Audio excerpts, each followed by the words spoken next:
तो हेलो सबको, स्वागत है आपका हमारी आज की नई वीडियो में। इस वीडियो में हम बात करेंगे इंडियन नेशनल कांग्रेस की फॉर्मेशन के बारे में, यानी कि इसको क्यों बनाया गया और किसने बनाया, सभी चीज़ों के बारे में।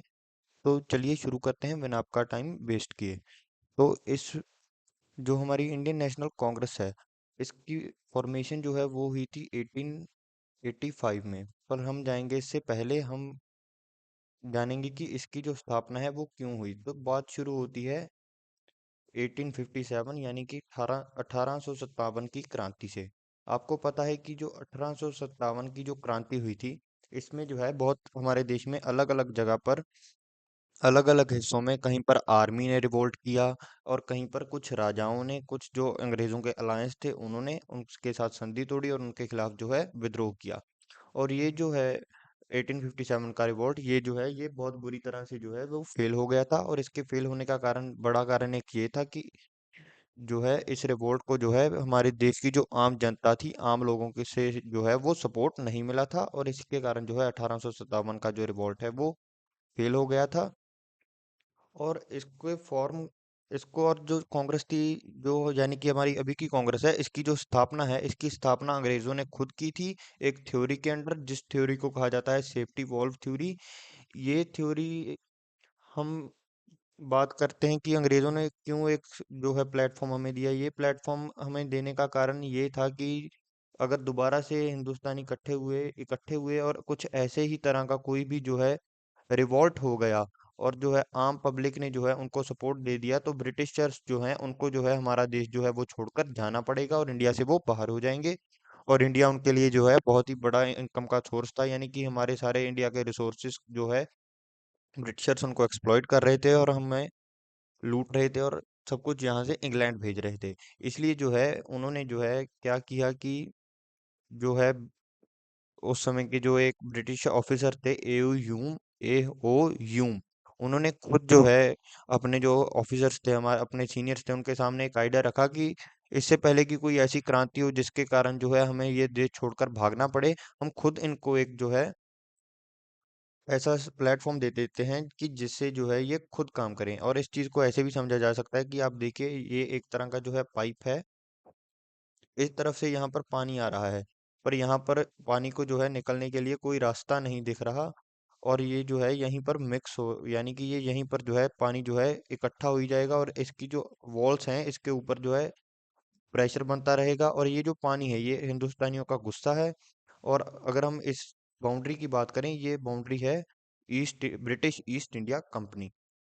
और ब्रिटिशर्स ने सोचा क्यों ना हम यहाँ पर जो है एक थोड़ा सा हम यहाँ पर लीक होल बना देते हैं, यहाँ पर अलग अलग लीक होल्स बना देते हैं छोटे छोटे, जहाँ से ये जो है पानी खुद ब खुद, यानी कि जो गुस्सा धीरे धीरे कर कर निकलता रहेगा, और ये जो है हमारे खिलाफ एक बड़ा विद्रोह नहीं होगा। इसलिए जो है इंडिया यानी कि जो अंग्रेज थे, अपनी सोच के कारण ये थ्योरी उनकी बहुत ज्यादा कामयाब रही। यानी कि 1885 यहाँ जहाँ पर इन्होंने जो कांग्रेस की स्टैब्लिशमेंट की, वहां से लेके 1947 तक हम अपने देश को एकदम से आज़ाद नहीं करवा पाए। खैर, ये एक चीज़ अच्छी भी थी, क्योंकि जो इंडियन नेशनल कांग्रेस की स्थापना हुई, हमारे पास एक ऐसी स्टेबलाइज पॉलिटिकल पार्टी बन गई थी जिसने जो है हमारा देश आज़ादी के बाद भी स्टेबल रहा। वरना अगर एकदम से कोई क्रांति आती तो हमारे देश में जो है पॉलिटिकल स्टेबिलिटी बनाई रखना बहुत ही ज़्यादा मुश्किल होता था, जैसे कि हम हमारे पड़ोस में देख सकते हैं, अफगानिस्तान में भी और पाकिस्तान में भी, दोनों जगह जो है पॉलिटिकल स्टेबिलिटी नहीं है। तो चलिए अब हम बात करते हैं मेजर रीजंस की, कि अंग्रेजों ने क्यों सोचा कि हम इनको एक प्लेटफॉर्म दे। तो इस इनका सबसे बड़ा हम कारण एक दादा भाई नौरोजी को इसका जो है हम क्रेडिट दे सकते हैं, क्योंकि दादा भाई नौरोजी ने जो है इन्होंने अंग्रेजों को एक्सपोज कर दिया था और एक कंसेप्ट सबके सामने ला दिया था, ड्रेन ऑफ वेल्थ, जिसका मतलब था कि जो अंग्रेज हैं वो हमारे देश के सारे रिसोर्सेज को लूट रहे हैं, एक्सप्लॉइट कर रहे हैं, और हमारे लोगों के ऊपर जो है हैवी टैक्स लगा रहे हैं, और जिसके कारण हमारे लोग जो हैं और जो है गरीब हो रहे हैं, हमारे रिसोर्सेज भी लूटेंगे और हमारे ऊपर ज्यादा टैक्स भी लगाएंगे, जिसके कारण जो है इंडिया के लिए ये जो है ये लॉस लॉस कंडीशन है, और अंग्रेजों के लिए विन विन सिचुएशन है। इसके कारण जो है हमारे देश के उस समय के जो लोग थे वो ज्यादातर जो है वो खेती बाड़ी से संबंध रखते थे, अभी भी मेजर पॉपुलेशन हमारी खेती बाड़ी से ही संबंधित है। और ये जो क्या करते थे अंग्रेज, वो हमारे जो इंडियन पीजेंट्स थे उनके ऊपर जो है बहुत ज्यादा हैवी टैक्स लगाते थे, और उनके उनको धक्के से कहते थे, यानी कि उनके साथ जबरदस्ती कहा जाता था कि जो कैश क्रॉप्स हैं जिनके जिनसे अंग्रेजों को ज्यादा मुनाफा हो, आप उन्हीं को लगाइए, और उस समय जो है इंग्लिश एजुकेशन ब्रिटिशर्स की प्रेजेंस की वजह से इन जो है एजुकेशन भी आ रही थी, इंग्लिश एजुकेशन, जिसके कारण जो है हमारे लोगों को डेमोक्रेसी, लिबर्टी और सेल्फ रूल के बारे में भी पता लग रहा था। और उस समय जो है प्रेस और न्यूज़पेपर्स भी जो है हमारे इंडियंस की जो इलीट क्लास है उन्होंने बना दिए थे, जैसे कि द हिंदू, अमृत बाजार पत्रिका और केसरी। ये कुछ ऐसे प्रेस और न्यूज़पेपर थे जिन्होंने जो है बहुत सारी नेशनलिस्टिक आइडियाज जो है इंडिया में स्प्रेड किए और हमारे लोगों को थोड़ा सा जागरूक किया। और इसमें जो है रोल हम क्रेडिट दे सकते हैं सुरेंद्र नाथ बनर्जी, दादा भाई नौरोजी और जस्टी एम जी रानाडे को भी बहुत बड़ा क्रेडिट मिलता है इसके लिए। और फिर जो है एओ ह्यूम, जिनका ये आइडिया था कि इनको हम एक जो है प्लेटफॉर्म दे, जिसके तहत जो है इंडियन नेशनल कांग्रेस की स्थापना हुई। सेफ्टी वॉल्व थ्योरी जो मैं आपको समझा चुका हूँ, ये वाली जो पाइप के एग्जांपल से मैंने आपको समझाई थी, यही सेफ्टी वॉल्व थ्योरी थी कि इनका गुस्सा जो है एकदम भड़कने से पहले इनको खुद जो है एक प्लेटफॉर्म दे दिया जाए। और फिर जो है फॉर्मेशन होती है इंडियन नेशनल कांग्रेस की 28 दिसंबर 1885 को। जगह है गोकुलदास तेजपाल संस्कृति कॉलेज बॉम्बे। और इसके जो पहले प्रेसिडेंट बनते हैं वो बनते हैं डब्ल्यू सी बनर्जी। और इसके जो फाउंडर्स थे एओयूम, दादा भाई नौरोजी, सुरेंद्र नाथ बनर्जी और फिरोज शाह मेहता। अगर हम ऑब्जेक्टिव्स की बात करें तो क्या इंडियन नेशनल कांग्रेस के मेन ऑब्जेक्टिव्स क्या थे? इनके मेन ऑब्जेक्टिव्स थे कि जो है इंडियंस को एक प्लेटफॉर्म देना जिसके कारण उनका गुस्सा धीरे धीरे निकलता रहे। और इंडियन नेशनल कांग्रेस का जो मेन एजेंडा था, वो अगर हम उसकी बात करें, उनके मेन एजेंडास थे कि जो इंडियन एडमिनिस्ट्रेशन में है उसमें हिंदुस्तानियों की पार्टिसिपेशन भी ज़्यादा हो अंग्रेज़ों के बदले, यानी कि सब कुछ अंग्रेज ही ना कंट्रोल करें। और इंडियंस में जो है नेशनल यूनिटी और पॉलिटिकल अवेयरनेस को भी फैलाना। और इसका एक मेन कारण वो भी था to express grievances and demands to British in peaceful manners, यानी कि अंग्रेजों के खिलाफ अपना गुस्सा और अपनी डिमांड्स उनके सामने जो रखनी है वो पीसफुल मैनर्स में रखी जाए, और कोई भी जो है वॉयलेंट मेजर जो है वो सामने ना आए। और यही इसके जो है मेन ऑब्जेक्टिव्स थे। अब हम बात करेंगे early phases of Indian national Congress, जिसको मॉडरेट फेज भी कहा जाता है। इसको हम नरम जग नरम पासा भी कह सकते हैं, जैसे कि आपको पता ही है मॉडरेट जो होते हैं, मॉडरेट जो थे वो नरम विचारधारा वाले थे, और जो एक्सट्रीमिस्ट थे वो गर्म विचारधारा वाले थे। हम गर्म विचारधारा पर भी बात करेंगे, पहले हम बात करेंगे मॉडरेट फेज पर। और जो मॉडरेट फेज में जो है लीडर्स, जो इसके मेन लीडर्स थे इस समय, वो थे दादा भाई नौरोजी, गोपाल कृष्ण गोखले और फिरोज शाह मेहता, जो कि इनके फाउंडर्स में भी हैं। इनके जो तरीके थे वो थोड़े कॉन्स्टिट्यूशनल मेथड्स थे, और दादा भाई नौरोजी ने जो है अंग्रेजों से बहुत बार इंडियंस के लिए कॉन्स्टिट्यूशन की डिमांड भी की थी। और इनकी डिमांड जो थी वो इंक्लूड करती थी कि जो गवर्नमेंट का खर्चा है वो मिलिट्री एक्सपेंडिचर जो है वो कम कर दिया जाए, और इंडियन इंडस्ट्रीज जो है, जो कि हमारे देश की लोकल इंडस्ट्रीज थी, जिनको बाद में बहुत सारी जो हमारी, हम कह सकते हैं, प्रोटेस्ट हुए, हमारी मूवमेंट्स चली, उनमें जो है लोकल इंडस्ट्रीज को हमने सपोर्ट भी किया हमारे लीडर्स ने। और इनकी अंग्रेजों से ये डिमांड थी कि आप हमारी लोकल इंडस्ट्रीज को प्लीज डिस्ट्रॉय मत कीजिए, आप इनको बचा लीजिए।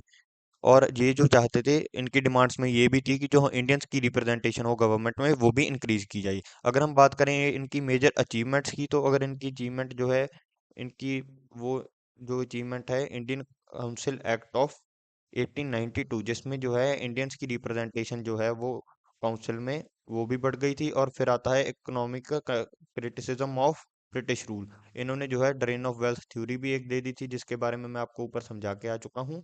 अगर आपको समझ नहीं आई तो आप प्लीज वीडियो को पीछे जाएं और उसको समझ कर आएं। और फिर आती है पॉलिटिकल अवेयरनेस स्प्रेड, यानी कि ये जो है इंडियन नेशनल कांग्रेस जो है वो अलग अलग जगह पर अपने सेशंस लगाते थे, बड़े बड़े शहरों में जाते थे, लोगों के पास जाते थे, और अपने जो है, हम कह सकते हैं एक तरह से अपने स्पीकर्स जो हैं उनको लोगों के बीच में विचरने के लिए भेजते थे कि आप जो है हमारी पॉलिटिकल अवेयरनेस को और बढ़ाइए। अगर हम बात करें कि इनके चैलेंजेस और लिमिटेशंस क्या थे, इनकी जो चैलेंज, अगर इनकी लिमिटेशन थी, यानी कि जो मॉडरेट्स थे, जो नरम विचारधारा वाले थे, अंग्रेज जो है उनकी ज्यादातर डिमांड्स को इग्नोर कर देते थे और उनको कुछ ज्यादा सीरियसली नहीं लेते थे। और फिर आते हैं हमारे एक्सट्रीमिस्ट, यानी कि गर्म विचारधारा वाले, जिनमें आते हैं बाल, पाल और लाल। वो हैं बाल गंगाधर तिलक जी, बिपिन चंद्र पाल जी और लाला लाजपत राय जी। याद रखिए, लाला लाजपत राय जी जो हैं वो पंजाब नेशनल बैंक के जो है फाउंडर भी हैं। और ये जो तीन लीडर्स थे, ये तीन लीडर्स ने इन्होंने जो है मॉडरेट्स यानी कि नरम विचारधारा वालों को बहुत ही ज्यादा क्रिटिसाइज भी किया था कि आप बहुत ज्यादा सॉफ्ट हैं, क्योंकि जो मॉडरेट्स थे यानी कि नरम विचारधारा वाले, वो चाहते थे कि ज्यादातर चीजें जो हैं वो छोटा मोटा प्रोटेस्ट करके, छोटे मोटे इनको बाइकआउट कर कर, और जो ज्यादातर चीजें हैं वो हम टेबल टॉक से ही सुलझा लें। पर ये जो है, ये तीन मेन एक्सट्रीमिस्ट लीडर्स थे, ये चाहते थे कि इनका जो है कंप्लीट बॉयकॉट हो, और इनको एक्सट्रीमली बॉयकॉट किया जाए, यानी कि ये हमसे परेशान हो जाएं एकदम। और फिर आती है पार्टीशन ऑफ बंगाल साल 1905 में। इस समय तक जो है, जो हमारे गर्म दल और नरम दल दोनों साथ में काम कर रहे थे। और वैसे तो इनका जो ऑफिशियल ब्रेकअप हम कह सकते हैं वो साल 1907 में हुआ था, इसके बारे में भी हम बात करेंगे। पर जो साल 1905 है, इस साल में जो है लॉर्ड कर्जन ने जो है हमारा जो बंगाल था उसके दो हिस्से कर दिए थे। यानी कि एक जो है बंगाल वो हिंदू मेजोरिटी था, और एक बंगाल जो है वो मुस्लिम मेजोरिटी था। इसमें जो है वो अपनी थ्योरी यूज कर रहे थे, जिसको कहा जाता है डिवाइड और रूल, यानी कि बांटो और राज करो। और उन्होंने बहाना दिया कि ये एडमिनिस्ट्रेटिव रीजंस के लिए है, असल में ये जो है हिंदू और मुस्लिमों में जो है एक जो हम कह सकते हैं फूट डाल रहे थे। और इसकी पार्टीशन के साथ ही इन्होंने जो है मुस्लिम लीग को भी थोड़ा सा पुश किया इंडियन गवर्नेंस में, यानी कि हमारे इंडियंस में, यानी कि हमारे जो इंडियन मुस्लिम्स थे उनके विचारधारा में जो है इन्होंने मुस्लिम लीग को भी पुश किया। और मुस्लिम लीग को कैसे बढ़ावा दिया उसके बारे में मैं कंप्लीट से एक हमारी मॉडर्न हिस्ट्री की वीडियो है जिसमें मैं पहले से बात कर चुका हूँ, वो वीडियो ऑलरेडी अपलोड है, वो हम आप हमारे प्लेलिस्ट सेक्शन में जाकर देख सकते हैं, जिसमें मैंने बताया है कि कैसे मुस्लिम लीग कैसे फॉर्म हुई, क्यों, क्या क्या अंग्रेजों के कारण थे। आप अगर यहाँ तक वीडियो देख रहे हैं तो वीडियो को प्लीज़ जो है आप लाइक कर दें, और चैनल को जो है वो सब्सक्राइब कर दें। सो अगर हम बात करें, जो इंडियन नेशनल कांग्रेस थी उसने जो है एक स्वदेशी मूवमेंट भी लॉन्च की इसी समय साल 1905 में, जिसमें जो है ब्रिटिश गुड्स को, यानी कि ब्रिटिशर्स का जो सामान था उसका बॉयकॉट किया। और जो हमारी देश की इंडस्ट्रीज थी जैसे कि कॉटन वगैरह की, या उनके प्रमोशन के बारे में बात की, और इसके तहत जो है पब्लिक रैलीज और प्रोटेस्ट भी हुए। और इसके बाद होता है साल 1907, जिसमें जो है एक्सट्रीमिस्ट लीडर यानी कि गर्म विचारधारा वाले लीडर्स का जो है राइज होता है, और उनका जो इन्फ्लुएंस है वो भी लोगों में बढ़ता है। और फिर सूरत में जो है इंडियन नेशनल कांग्रेस की एक मीटिंग हुई थी, जिसमें जो है मॉडरेट्स और एक्सट्रीमिस्ट जो है यानी कि नरम और गरम दल वो आपस में जो है डिवाइड हो गए थे साल 1907 में। और यहीं से जो है हम कह सकते हैं कि इन्फ्लुएंस बढ़नी शुरू होती है तीनों की तीनों लीडर्स की, लाल बाल और पाल की। और यहाँ पर जो है बाल गंगाधर तिलक जी एक जो है स्लोगन भी देते हैं, और वो स्लोगन है Swaraj is my birth right, right and I shall have it, यानी कि स्वराज जो है वो मेरा जन्म सिद्ध अधिकार है और मुझे वो मिलना चाहिए। और फिर हम बात करेंगे लखनऊ पैक्ट 1916 की, जिसमें जो है हिंदू मुस्लिम यूनिटी जो है वो थोड़े समय के लिए सस्टेन करती है, यानी कि इंडियन नेशनल कांग्रेस और मुस्लिम लीग जो है वो इकट्ठे काम करने के लिए मान जाती है कि हम जो है इकट्ठे जो है ब्रिटिशर्स के खिलाफ जो है काम करेंगे। पर जो जिन्ना है, इस इनकी जो पार्टी थी मुस्लिम लीग, जिसको यानी कि ये ब्रिटिशर्स के, मुस्लिम लीग ज्यादा ब्रिटिशर्स के साथ लॉयल थी, और ये थोड़ा समय जो है हिंदू मुस्लिम यूनिटी बरकरार करते हैं और थोड़ा समय के लिए काम करते हैं, और फिर जो है ये फिर से जो है इंडियन नेशनल कांग्रेस को धोखा दे देते हैं और ब्रिटिशर्स के साथ जो जाकर जो है मिल जाते हैं।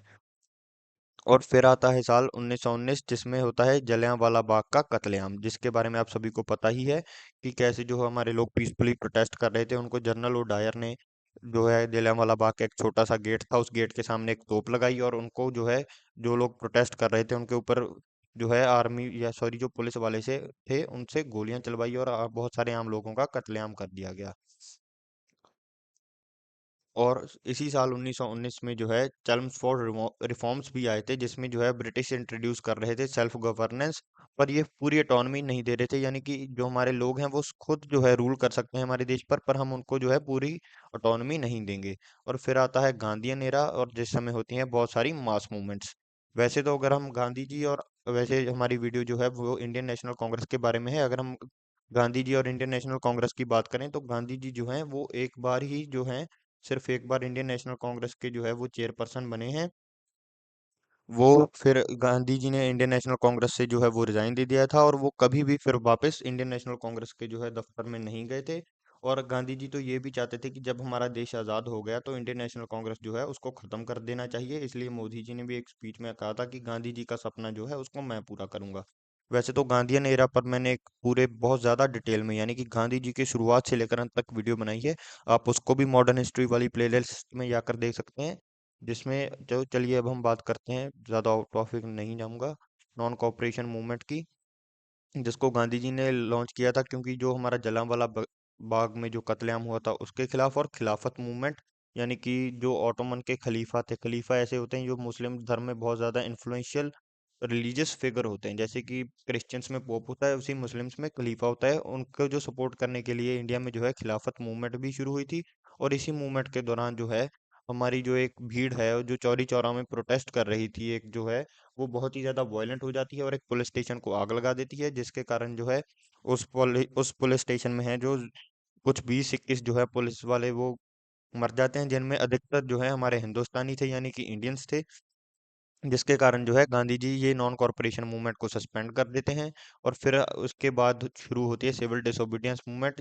इस मूवमेंट को गांधी जी दांडी मार्च के बाद शुरू करते हैं। दांडी मार्च वो मार्च थी जब अंग्रेजों ने नमक पर जो है बहुत ज्यादा टैक्स लगा दिया था, और जो खुद लोग नमक निकालते थे समुद्र में से उसको भी बैन लगा दिया था। फिर गांधी जी बहुत ज्यादा मील तक पैदल चलकर गए थे, अपनी मार्च निकाली थी, और उसको डांडी मार्च कहा जाता है। फिर गांधी जी जो है वो समुद्र के किनारे गए थे और उन्होंने समुद्र के पानी से जो है खुद उसको बॉईल कर कर जो है अपना साल्ट बनाया था, और कैसे, और उन्होंने लोगों को बताया कि आप कैसे ऐसे ही पीसफुली इनके जो है लॉस उनके खिलाफ प्रोटेस्ट कर सकते हैं। और सिविल डिसोबीडियंस मूवमेंट के तहत जो है लोग जो है अपना वो टैक्स नहीं दे रहे थे सरकार को, और सॉल्ट लॉस जो है ऐसे ही उसको तोड़ रहे थे और उनके खिलाफ प्रदर्शन कर रहे थे। और फिर आता है साल 1942, जिसमें गांधी जी अपना स्लोगन देते हैं डू और डाई, यानी कि करो या मरो। इसमें जो है वो ब्रिटिशर्स का कंप्लीटली जो है बायकॉट कर देते हैं, और जो है इंडियन नेशनल कांग्रेस के सभी लीडर्स को जो है ब्रिटिशर्स यानी कि अंग्रेज अरेस्ट कर लेते हैं और जेल में डाल देते हैं। पर जो प्रोटेस्ट हैं वो हमारी आम पब्लिक फिर भी करती है। अगर हम बात करें इंडियन नेशनल कांग्रेस की पार्टिसिपेशन क्या थी हमारी इंडिपेंडेंस में, उन्होंने बहुत सारे जो है प्रोटेस्ट को भी लीड किया था और बड़ी बड़ी मूवमेंट्स को। और फिर आता है साल 1946, जिसमें इंडियन नेशनल कांग्रेस जो है वो मेजोरिटी सीट्स जीत जाती है, पर जो मुस्लिम लीग है वो फिर भी कोऑपरेट करने से मना कर देती है। जिन्ना अपनी डिमांड पर अड़े रहते हैं कि उनको एक अलग से मुस्लिम स्टेट चाहिए जिसका नाम होगा पाकिस्तान, और जिसके कारण जो है बहुत ज़्यादा देश में कम्युनल वायलेंस भी होती है। और जिन्ना जो है वो डायरेक्ट एक्शन डे की जो है डिमांड करते हैं, यानी कि संदेशा दे देते हैं डायरेक्ट एक्शन का। और डायरेक्ट एक्शन में जो है वो क्या हुआ था, जिन्ना ने बहुत सारे जो है मुस्लिम भीड़ों उनको उकसाया अपने स्पीचों के दौरान और कहा कि डायरेक्ट एक्शन किया जाए, यानी कि जो मुस्लिम भीड़ें थी उन्होंने बहुत सारे जो है नॉन मुस्लिम्स कम्युनिटीज थी उनके ऊपर हमला किया, और बहुत सारा कत्लेआम हुआ और बहुत सारे दंगे फसाद हुए। फिर आता है माउंटबेटन प्लान, जिसके तहत बनता है पाकिस्तान। 3 जून 1947 को माउंटबेटन प्लान इंडिया आता है, और जो है दो अलग अलग नेशंस बनाए जाते हैं, एक होता है इंडिया और एक होता है पाकिस्तान। और नेहरू बनते हैं इंडिया के पहले प्राइम मिनिस्टर, और जिन्ना बनते हैं पाकिस्तान के पहले प्राइम मिनिस्टर। अगर हम बात करें इंडियन नेशनल कांग्रेस की इंडिपेंडेंस के बाद, ये तो वैसे कुछ आपके एग्जाम के लिए खास नहीं है, इसका मैं वैसे ही एक ओवरव्यू दे देता हूँ। तो इंडियन नेशनल कांग्रेस के बाद जो है, सॉरी, हमारी आज़ादी के बाद इंडियन नेशनल कांग्रेस की इंडियन डोमिनेंस में बहुत ही ज़्यादा डोमिनेंस रहती है हमारी इंडियन पॉलिटिक्स में। पहले नेहरू जी हैं, वो काफ़ी साल तक जो है रूल करते हैं। फिर आती हैं इंदिरा गांधी, जिन्होंने काफ़ी अच्छे काम भी किए और बहुत ज़्यादा बुरे काम भी किए। यानी कि इंदिरा गांधी एक हद तक जो है वो खुद डिक्टेटर भी बनना चाहती थी। उनकी जो इमरजेंसी है, मैं उनको उस चीज़ को वैसे ही समझता हूँ, आपका थोड़ा पॉइंट ऑफ व्यू मेरे से डिफरेंट हो सकता है। सो फिर जो है इनके बाद जो है बीच में जो है जनता पार्टी जो है वो अपनी सरकार, जनता पार्टी की सरकार बन जाती है। पर उसके बाद फिर से जो है कांग्रेस का कमबैक होता है। इंदिरा गांधी और राजीव गांधी जो है वो रूल करते हैं। फिर जो है दोनों की असैसिनेशन हो जाती है, इंदिरा गांधी और राजीव गांधी की। फिर पीवी नरसिम्हा राव की सरकार में जो है इकोनॉमिक लिबरलाइजेशन होती है। फिर आते हैं मनमोहन सिंह। पर मनमोहन सिंह की जब सरकार यूपीए 2014 में जो है इलेक्शन हार जाती है, उसके बाद जो है बीजेपी जो है वो पावर में आती है नरेंद्र मोदी जी की लीडरशिप के अंडर। और अभी तक जो है हमारे देश में, जब मैं ये वीडियो शूट कर रहा हूँ तब अभी तक तो बीजेपी का ही रूल है। सो इसकी जो डाउनफॉल है कांग्रेस का, उसका बड़ा कारण तो है लीडरशिप क्राइसिस। यही एक मेन कारण है, क्योंकि इनके जो लीडर्स हैं उनके पास जो है हम कह सकते हैं कुछ वो खास फुल टाइम लीडर्स नहीं थे। So I don't want to be political और controversial. So thank you, that's for today.